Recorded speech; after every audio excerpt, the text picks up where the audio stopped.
This is it, right? The rock stone? Aye, lad. The Council of Valkyries. The Valkyries are of Valhalla, are they not? Glad to see you're paying attention, brother. You are correct. Valhalla, the great hall of the Einherjar, is their home within Asgard. But while there, they are subject to the scrutiny of the All-Father himself. And relations between the Valkyries and Odin were tense during my tenure as his advisor. Why? Well, that's an even longer story, lad. For now, why don't we look around for some clues?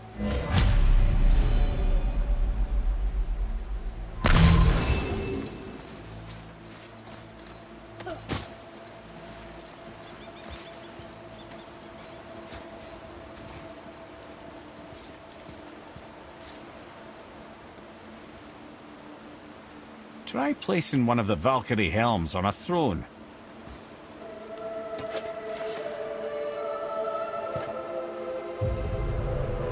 Whoa, you're back. I'm in. Who is she? Gunnar, Mistress of War. After any conflict, big or small, she would be first on the scene, sussing out the worthy spirits for a free trip to Valhalla. A gruesome task, but she took great pride in it. Any conflict. Impossible. It's true. She had help from her sisters, of course, but Gunnar was always first to arrive. Her judgment of the fallen was unparalleled, and an invaluable resource to Odin. She was one of his favorites.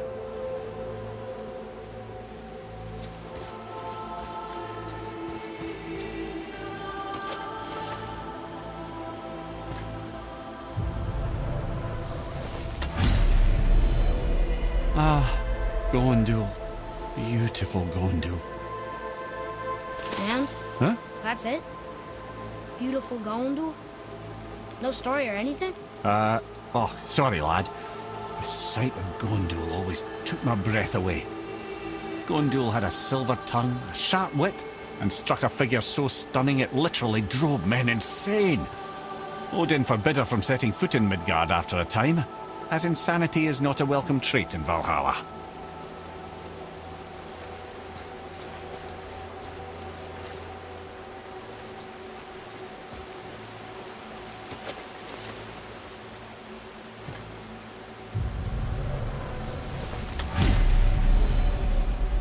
This is none other than Geirdriful, the Master of Arms in Valhalla, responsible for arming and training Odin's Einherjar. Is what? His army come Ragnarok. The entire reason Valhalla exists, you see. The Einherjar wait in the Great Hall endlessly, feasting, drinking, and fornicating themselves silly. Once Ragnarok begins, Odin calls them into service to fight on his behalf. Geirdriful had her hands full training that lot.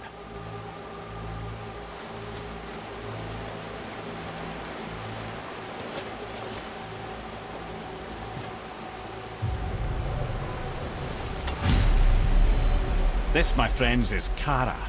Now, Valkyries are volatile by nature, but Kara, the lass is wild storm personified.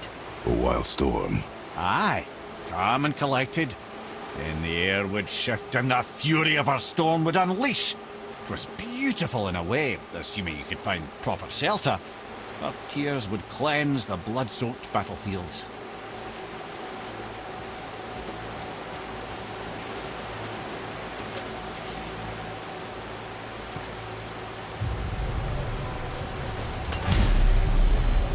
This is Rota, a chooser of the slain. I thought all the Valkyrie did that. Not exactly, lad. Although that is what they're most famous for, and by far their greatest responsibility. You've seen what happens to the dead without the judgment of the Valkyries. Hellwalkers. That's right. Rota, Gunnar, Skuld. Without them to clean up the aftermath of battle, hell overflows with souls meant for Valhalla. A sorry state of affairs. Rota must be beside herself.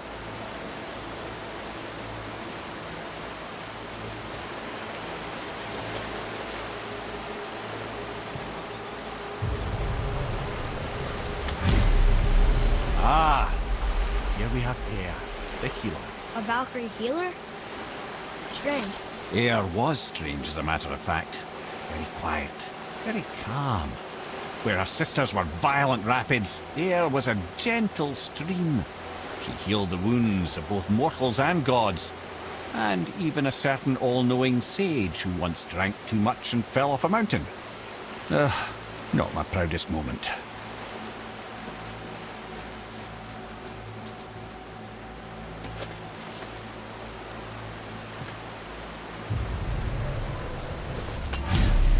Well, well, Hilda, mistress of battle.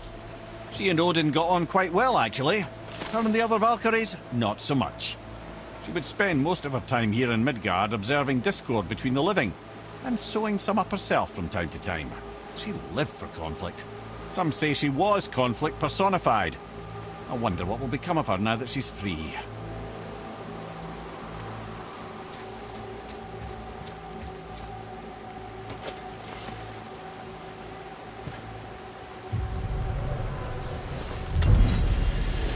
Olrun, once the daughter of a powerful chieftain. She fell defending him during a Reaver attack. Olrun was escorted to Valhalla, where she chose to devote her afterlife to the pursuit of knowledge above all else. Quite unusual behaviour amongst the constant drinking and feasting of her fellow Valhallian denizens. How'd she end up a Valkyrie? Odin. He saw a kindred spirit in Olrun's single-minded pursuit of knowledge. He appointed her as the Valkyrie's resident historian.